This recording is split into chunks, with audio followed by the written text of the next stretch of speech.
Ladies and gentlemen, on your behalf, I am pleased to introduce today's speaker. Did you drive to today's event, or did you take the bus or the train?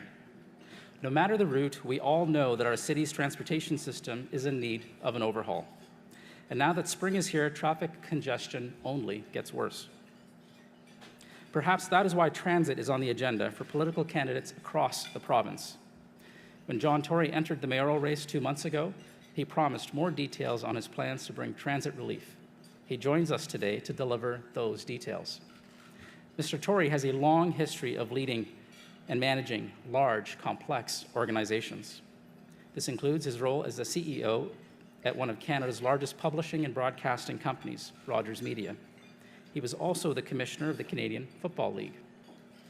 The mayoral candidate has served in public office as a member of provincial parliament, leader of the Ontario PC Party, and leader of the official opposition at Queen's Park. 2 years ago, he chaired a special panel that outlined plans to revitalize Ontario Place. Mr. Tory is also a founding member and former chair of the Greater Toronto Civic Action Alliance. His civic engagement didn't stop there. He has been a volunteer director and has championed the causes of many organizations, including the Canadian Paraplegic Association, Crime Stoppers, and the Toronto Association for Community Living. Most recently, he may have helped you navigate your way home as the evening host of Live Drive with John Tory. Before I relinquish the podium, I want to let our live audience know that you can join the conversation via Twitter, where you can follow us at CDNCLUBTO or by using that hashtag. Now, Mr. Tory, the Canadian Club of Toronto's podium, Canada's podium of record, is yours.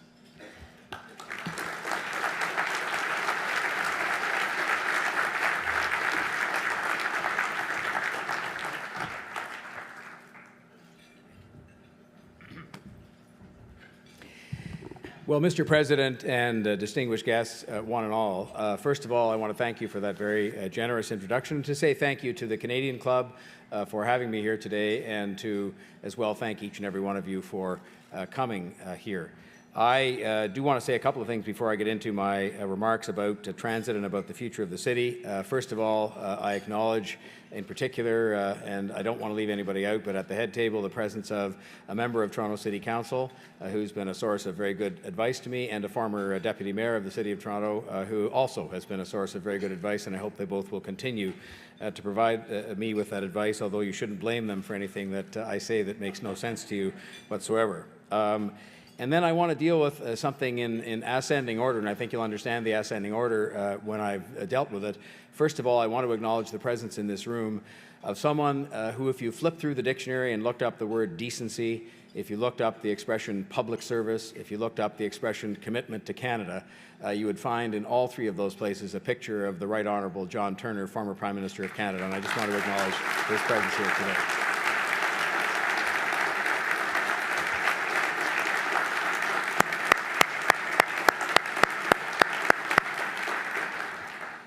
And when I say ascending importance, Mr. Turner will understand this one. It's hard to beat a former Prime Minister and a member of the Privy Council and all that stuff, but I also want to ask to stand and be recognized somebody that is the most important person in my life. And today is our 36th wedding anniversary, and I'm married to a woman who is smart, and she's accomplished, and she's funny, and most of all, she's understanding, because I did promise her when we got married that we'd have a very interesting life, and she said to me as recently as last week, I didn't realize it would be this interesting.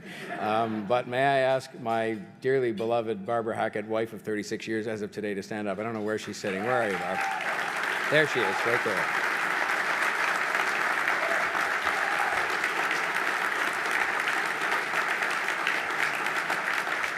And as usual, the Canadian Club has come to the rescue, because I'm able to say to her at the end of the day, well, what a wonderful lunch party was I put on for our anniversary, and so forth and so on.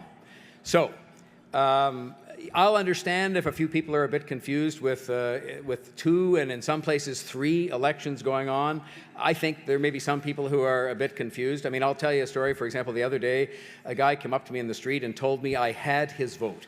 And you know, for a politician, this is gold when somebody says, you have my vote. Then the only problem was I didn't move on quickly enough, and he said, I think you'll be an outstanding addition to Parliament. And so I just sort of assumed it was part of that confusion that's going on these days. Wrong building, wrong election, but that's how it goes on the campaign trail sometimes. But seriously, I can tell you I'm having a wonderful time meeting involved and engaged Torontonians. And people like I do, they love this city. They love the city they work in and they play in and that they live in. But at the same time, I can tell you there is a desire that you can feel on the streets when you're talking to people for change, a desire for change, and I think people are responding to my plans to make this city that we love more livable, more affordable, and more functional. Now, I have spoken during the campaign to date about making the city more affordable and more functional. And today, I want to outline a rapid transit plan that I feel will make Toronto a more livable city for the next 50 years. And you know, the spirit and the energy in this city as spring finally takes hold are wonderful to behold, and you can feel it. You can feel that sense of energy that doesn't just come from spring, but comes from a city that is a city and a people that are on the move. Or maybe I should say at least we're trying to be on the move. Because the one issue that people don't fail to bring up no matter who they are with me is the congestion on our roads and in our transit system that prevents them from getting around the city quickly and predictably. Economically, I think most of you are feeling it. Things are better. We're having a better run. But congestion is the looming shadow on this prosperity.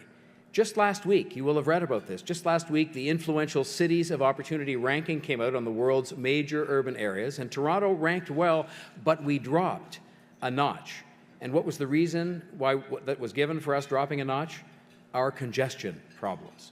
The gridlock on our roads and the cattle car conditions on our buses and streetcars and subways are already costing our economy at least $6 billion a year.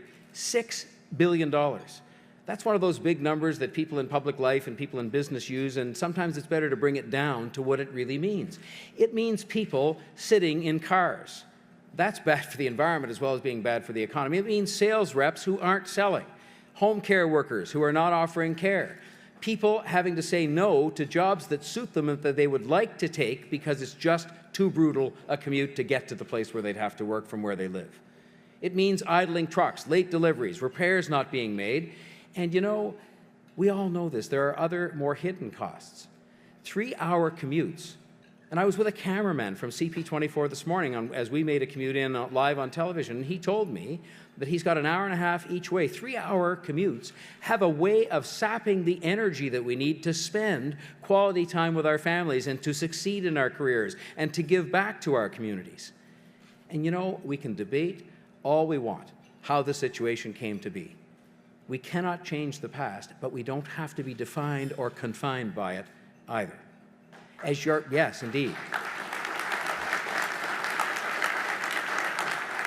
As your mayor, my focus will be on replacing talk with action and getting Torontonians moving again.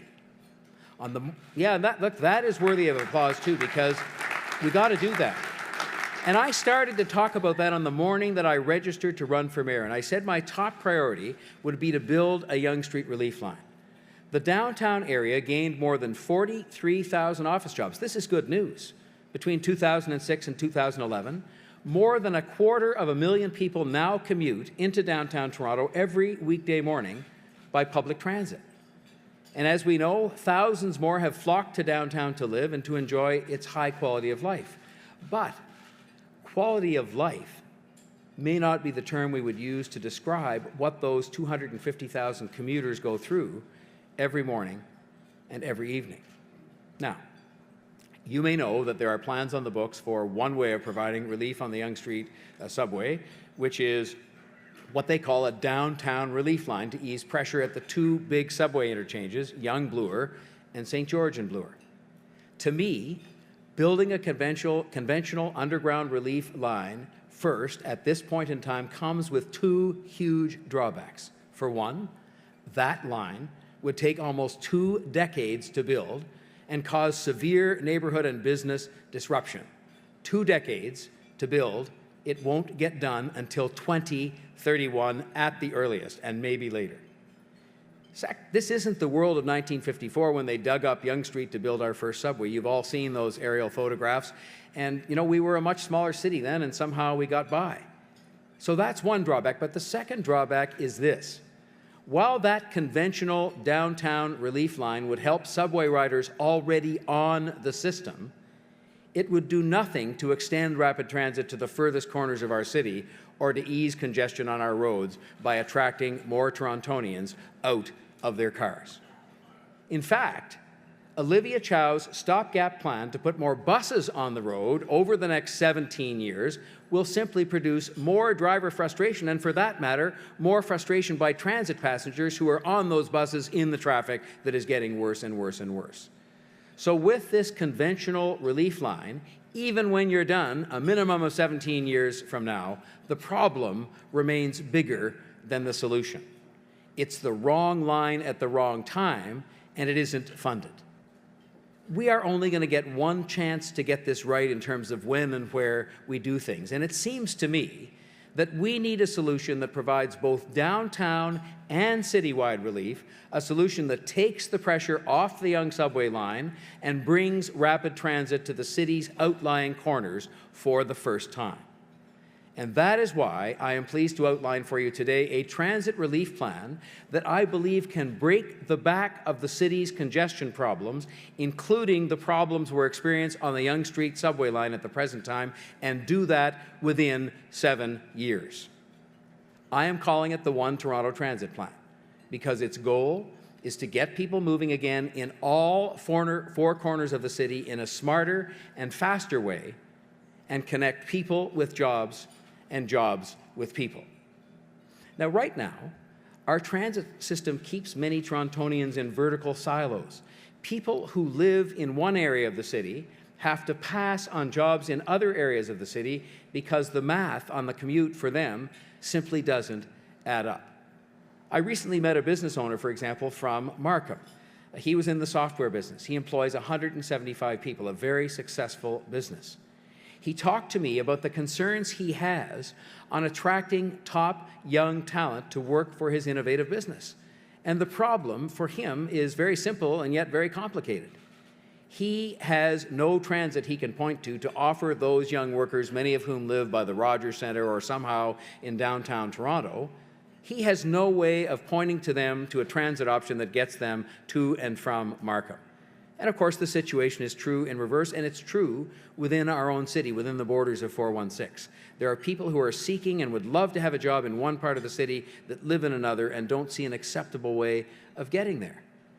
A lot of these young workers, and it's not confined to people who are young, but a lot of these people live downtown, don't have a car. We've been encouraging people to live downtown and do without a car if they possibly could. And so there's an inability for those people to commute. And so that you can see a conventional downtown relief line will not help the man that I talked about with his business in Markham. It will not help the worker who wants to have that job in some other part of the city and can't get there by public transportation. But the One Toronto Transit Plan will bring citywide transit relief, covering a vastly wider area, and it will help that man and that company recruit many of the young, talented people he wants to recruit that are living downtown, and vice versa for that matter. It will help people from across this region get connected to jobs and help jobs get connected to people, and it will do so in 7 short years. 7 versus 17. 7 years versus 17. That is a key thing to keep in mind as we go through this. But let's have a closer look at this rapid transit line, and you can take a look behind me. And what you'll see is the green line is the proposed Toronto Relief Line, or Smart Track line for short. And it is one of the 3 priorities in my One Toronto Transit Plan. And the other 2, and we'll talk about them a bit as we go through here, are the Scarborough subway and getting on with that, and a new emphasis on moving more people more quickly through expanded express bus service. And I will come to those in a moment. But the Smart Track line, again, which you can see here in the green on this map, and you can see some of the existing subways, and the one that sort of goes across the middle there is the Eglinton crosstown line that is under construction. But the Smart Track line will be Toronto's first regional express rail line. It will offer electrified, frequent, all-day two-way express rail service along existing GO corridors from the Airport Corporate Centre in the west to Union Station, down in the downtown core, of course, and back up to Markham in the east, and it will offer this for the price of a TTC ride. That line that you can see there on green on the slides in front of you and on some of the cards you have on your table will consist of 53 kilometers and 22 stations, and this is part of why it can get done faster. It will be built 90% on existing railway tracks. 90% on existing railway tracks. That's why it makes so much sense. It's part of the beauty of this proposal. Thanks to our history as an important junction point, Toronto is blessed now, right now, with a comprehensive surface railway system.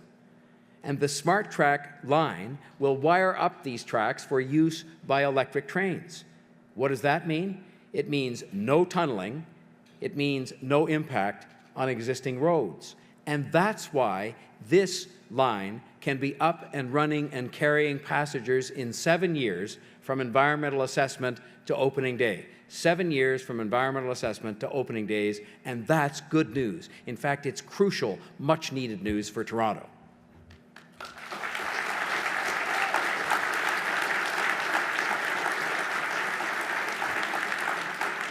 Now, lest you think this is an untried concept, these are called, in other parts of the world, surface subways. That's what they've come to name them. And to name two places where they've seized the day, how about London, England, and Washington in the United States of America, Washington, D.C.? And they have come to understand in those places, as we have done here and as we will here, the real value proposition of these surface subways. They take less time to build, they cover more area, they move more people, and they increase development values.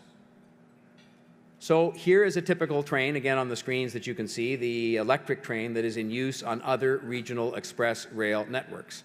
This is what they look like. Compared with their diesel counterparts, because it's diesel engines that currently pull GO trains along the GO train tracks, these trains, these electric trains, come off the line much faster and brake much faster.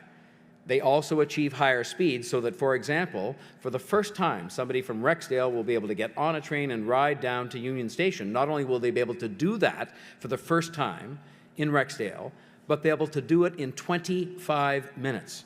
Try doing that on TTC or by car.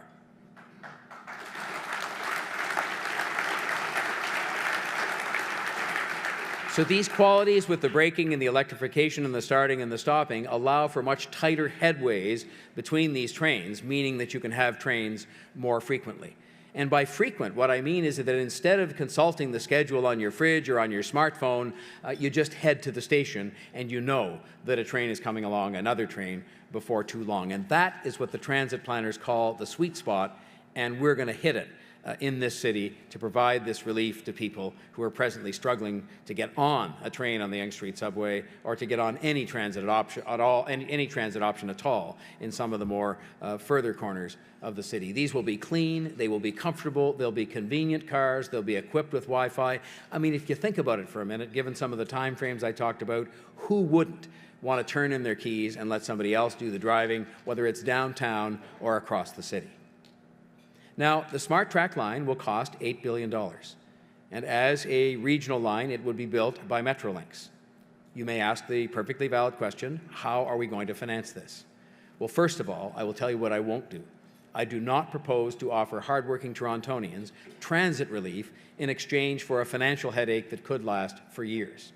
And therefore, I will not increase property taxes to build the Smart Track line. Let me repeat that. Yes, go ahead. You got it the first time. The city's one-third portion will come from tax increment financing.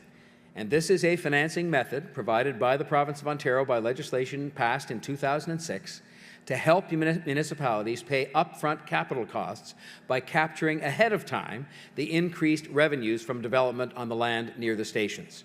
We know now, on the route that has been chosen, that there are going to be places where there's going to be development that's going to occur. That, in turn, will produce new taxation revenue, not to mention new jobs and new activity of all kinds for our city. But we're going to use that future revenue stream to finance the construction of this transit line, the Smart Track line.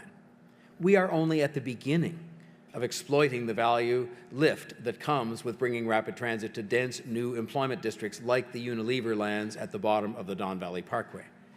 The balance of the cost will be financed by the other two levels of government, and I will have more to say in a moment on how I believe I am the only candidate who will be best suited and best positioned and who can, in fact, bring Ottawa and Queen's Park together with the City of Toronto to get this done. But first, you may be saying to yourself, well, it's all very well and good, John, but isn't this just another line on the map? What makes this proposal so superior to the alternatives that are already on the books? Well, let me show you.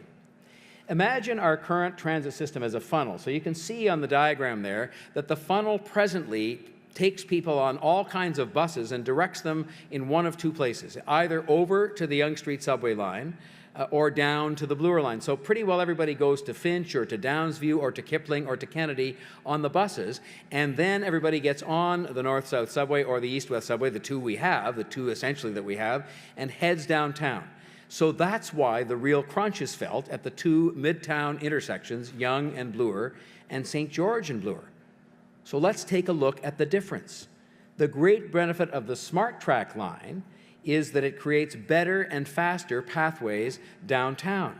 So we've now got shown to you the Smart Track line, and you can see the other patterns that start to give people an option to find other ways downtown. It's that traveler I talked about earlier who can get on the train in Rexdale or in Scarborough, Northeast Scarborough, and travel downtown directly and not have to go across or down to the Yonge Street line or to the Bloor-Danforth line. They will have new ways to get to Union Station, and there will be switch points too, by the way, with the existing transit system, one of them on the west side at Dundas West and one of them on the east side at Main Street, so they can hook up with and intersect with the existing subway lines.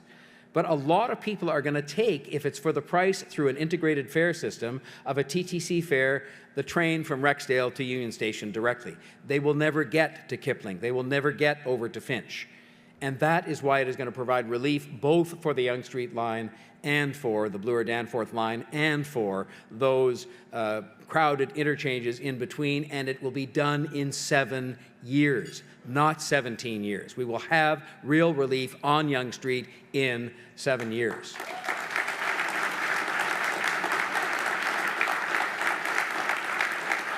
So again, not to put too fine a point on it, but I mean, it is important because this is a key part of why this proposal is so much better. Relief for Yonge Street will be created by diverting the riders who right now are pouring onto the subway at the northern stations, giving them another option. It's projected, for example, that ridership for the Smart Track line would be equivalent to just over half of the Yonge Street line's capacity. And those numbers spell real relief for people on the platforms of North Toronto, real relief in 7 years, not in 17 years. But you get the added benefit that is not produced by the Downtown Relief Line project that is 17 years away, in that it doesn't just help people who are jammed onto the subway now, but it also, at the same time, offers relief from congestion on a city-wide scale. And there again, you can see that this line, the green line, allows people that option in the remote parts of the city. The Airport Corporate Centre and the other employment lands northwest of the city and the ones northeast of the city in Markham, they have a total workforce of 200,000 people. And many of those people, as you know, because they're probably your friends or your kids or whatever, they live in Toronto. They choose to live in Toronto. The Smart Track line will get them out of their cars by finally giving them an affordable and convenient alternative to and from work. And when the choice is frequent, express rail service versus the 401 or the Allen or the Parkway, I'll place my bet on Smart Track because I think more and more people will decide finally to leave the car at home because we will give them an alternative.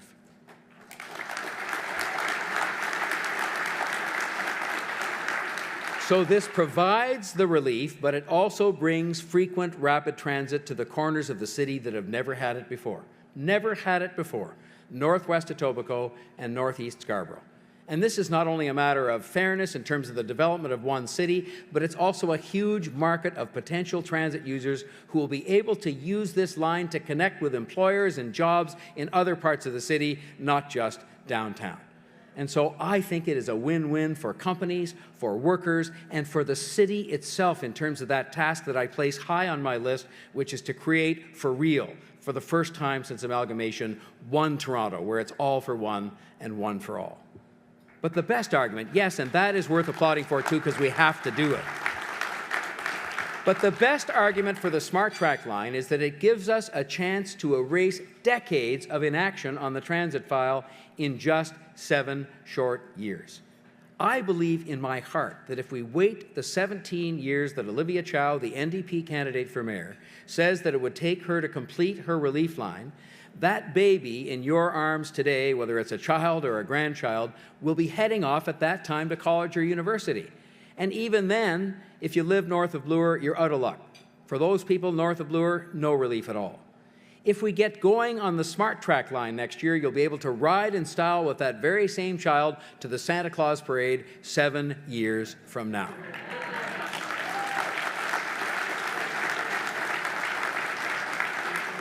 Now, the Smart Track line is not a standalone idea. It is one of 3 priorities in my One Toronto Transit Plan, which taken together make this a whole plan. And you can find the plan on onetorontotransit.ca, and it will show you that the second priority is a new emphasis on express bus service in the city. Buses that make fewer stops, can move more people more quickly, and I don't think we've fully exploited their potential. So my One Toronto plan would, as a start, bring express bus service to routes like Dufferin Street, Don Mills Road, Liberty Village, and the Liberty Village Front Street corridor. These are places where we've had a lot of different development and a lot of people living and trying to get to work and who can use that express bus service. The third and final priority of my transit plan is the Scarborough subway. That's a done deal. It's paid for. 3 levels of government have signed on, and unlike Olivia Chow, I will not start my term as mayor by going back on our city's word. We've done that too many times. And this brings me to the choice facing the city this fall. A new mayor will need a united council and a strong mandate from the people to swing the other 2 levels of government behind this line. We do know, and this is good news, that all 3 potential premiers have indicated their support for a relief line. We know that Metrolinx is moving to electrification of the GO corridors and developing regional express rail. These ideas are supported by advocacy groups like Transport Action Ontario and experts like the Canadian Urban Institute. And we also know that City Council has twice, not once, but twice endorsed regional express rail, the second time as recently as last month. And so my point is, there is a growing consensus that favors the sensible approach that I have outlined today. But closing the deal will require strong leadership from City Hall. And so I cannot tell you how disruptive and how damaging it would be for our transit prospects and for our city's economy and for quality of life in our city if we spend the next 4 years haggling again over the Scarborough subway, as Olivia Chow will do. I want to conclude by posing these 2 questions to all of you here today. First, put yourself in the shoes of our federal and provincial counterparts and ask yourself this question. Who would you rather partner with to build the transit that Toronto so desperately needs? And I think everybody agrees on that. Would you rather partner with someone who wants to start their term by tearing up a signed and sealed agreement, or a mayor who keeps the city's words and has a fresh mandate to work with the province and with the federal government to deliver one transit plan for one Toronto? And secondly, ask yourself this question as you head to the polls on October 27th, which is 5 months from today. Which candidate is best able to deliver citywide transit relief to more Torontonians and to more corners of our city and do it on time and on budget? Do you think that candidate is the NDP candidate who would begin her term by taking us backwards and revisiting old decisions? Or do you think it's me, John Tory, who will get off on the right foot with Ottawa and Queen's Park and from my very first day in office move this plan forward?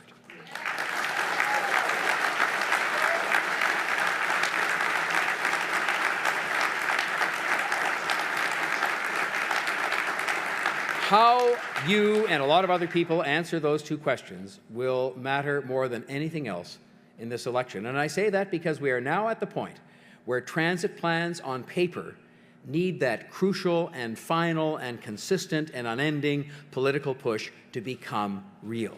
Because for far too long, we have let the perfect be the enemy of the good when it comes to building transit in this city.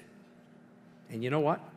For many years, we could get away with that, I guess, because we had time on our side. But time has now slipped away. Almost 85,000 new Torontonians arrive here every year, and that's good news for our city.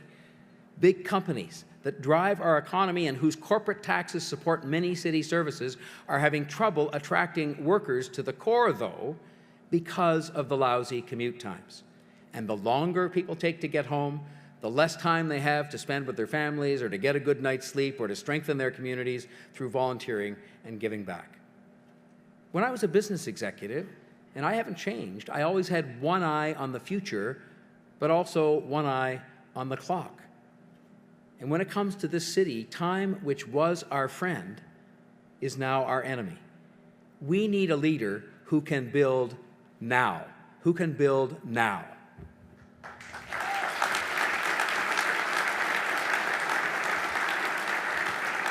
If you like what you've heard today and you want to see the One Toronto Transit Plan go forward, then you'll have to vote for me, John Tory, on October 27th.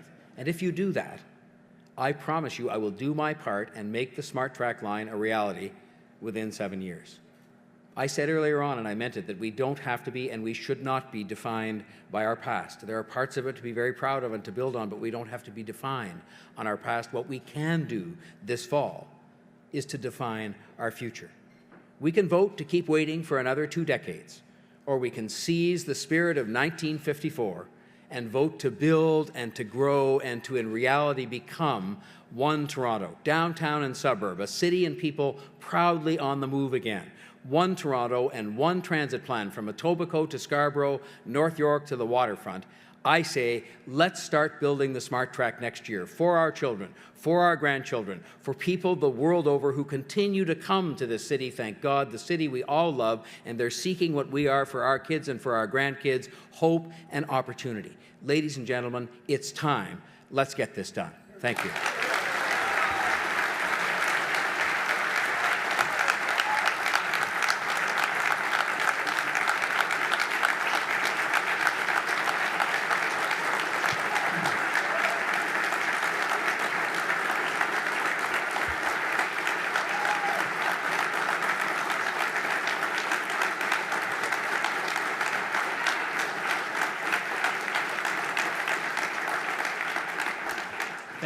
Thank you so much, John. I'd like to call upon Noella Milne, past president of the Canadian Club of Toronto, to formally thank you.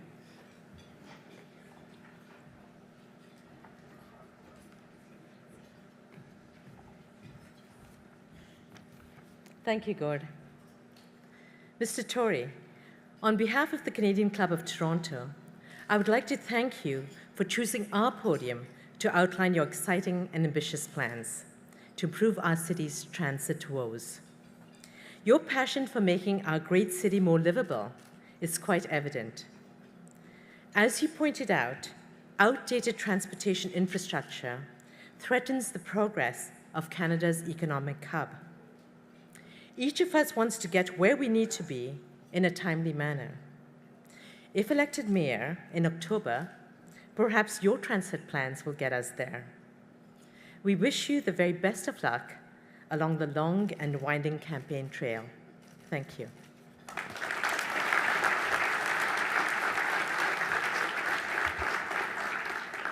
Thank you, Noella. And Mr. Tory, thank you once again for being here on such a special day. Congratulations once again. Our sincere thanks once again to today's event sponsor, Carpenters District Council of Ontario, for making today's event possible. Before we adjourn for lunch, a couple of quick reminders.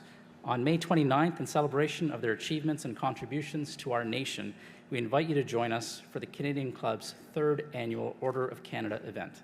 This year, we invite you to join us with Gian Gomeshi, the host of the National Daily Cultural Affairs talk show Q, as he sits down with 3 outstanding Order of Canada recipients and extraordinary Canadians: television personality and fashion icon Jeannie Becker, Olympic champion and the author of The Power of More, Marnie McBean, and former Lieutenant Governor of New Brunswick, and philanthropist Margaret McCain. That same evening, please join us for an intimate evening of cocktails and conversation as we celebrate the success of the True Patriot Love Expedition to the North Pole. Moderated by Susan MacArthur, the panel will consist of soldiers and civilian team members. And finally, on March 30th, we will be joined by the leader of the Conservative Party of Ontario, Tim Hudak, as he discusses the Million Jobs Plan. To order tickets to any of these events, please visit our website at canadianclub.org. As well, a video podcast of today's event will be available on iTunes in a few days. Simply visit the event listing on our website. Before adjourning today's meeting, I'd like to remind you of the event survey cards at each of your tables. We truly do value your feedback, and we encourage you to share your comments with us. Before we begin lunch, ladies and gentlemen, I would ask you to rise as you are able and join me in a toast to Canada. To Canada. Enjoy your lunch.